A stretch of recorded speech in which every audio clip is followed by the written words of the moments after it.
When you look at the primary sources of water vis-a-vis the infrastructure that is supposed to be put in place in order to improve water accessibility, maybe the cost aspect uh, may be an issue. But over and above that, within the concept of trying to conserve or managing what they already have, it seems to be a little bit low. So the issue of knowledge impartment to the rural communities to improve access to water is also a very serious challenge from my own perception. But I also think it's also the mismanagement of funds and also the corruption within our government system that in this day and age you still have people who don't have access to such infrastructure. There is a big difference between our village in Sudan and here in South Africa. For instance, our village there, people are living together. So make it make easy for the government to support with water and roads and everything. So there is no farm within the homestead. All the farm area is out of the homestead. So you will find all the homes very close to each other. So this make the support of the services is very easy instead of the water lines, the roads and everything. Yeah, when we were speaking to the old man, he raised something important about how the apartheid system has damaged some of our mentality. So during the apartheid system, there was a lot of segregation. So people were living in their own communities, and I think as you realized yesterday, we don't understand each other. Like we have about 11 official languages, but we can't communicate with each other, showing you that there's that individualization and people have been grouped into their own ethnic groups. So it comes from a long way. I think it's something that's been inherited in terms of apartheid, and I'm not sure if we'll be able to address it, but we're trying to. You know, every system needs some kind of drivers and some support systems.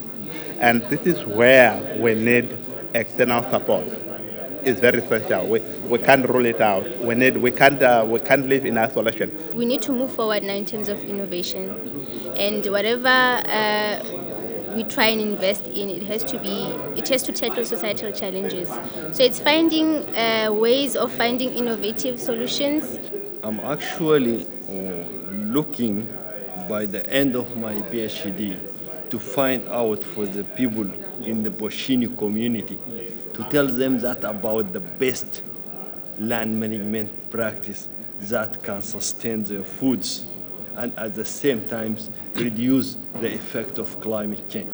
Carbon emission eventually affect the climatic conditions of our country.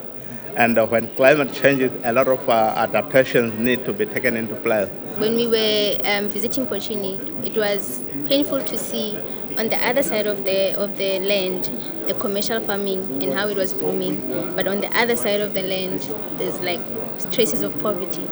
So there's a lot of inequality that needs to be addressed. Some things might actually disappear. Some food resources might actually disappear.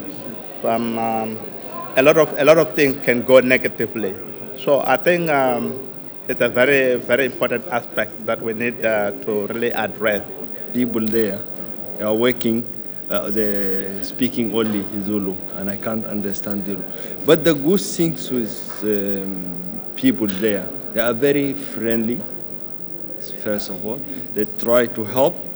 Even sometimes I worked with casual labor by just showing them what you want to do by your hand, then they will do the job like Mbila, so he will knew that he has to work now. So it's just it's difficult, but sometimes there is some school kids, school boys, they understand English, so I'm usually using them to explain if I found difficulties. There's this negative perception that South Africa always wants to seem like the big brother for Africa. So we want to advocate that in the continent we want to speak in one voice. So we have to be very careful on how we engage our African countries, so that we don't impose our agendas on them, we don't impose what we want to happen, but it's equally shared and it's equally benefiting everyone.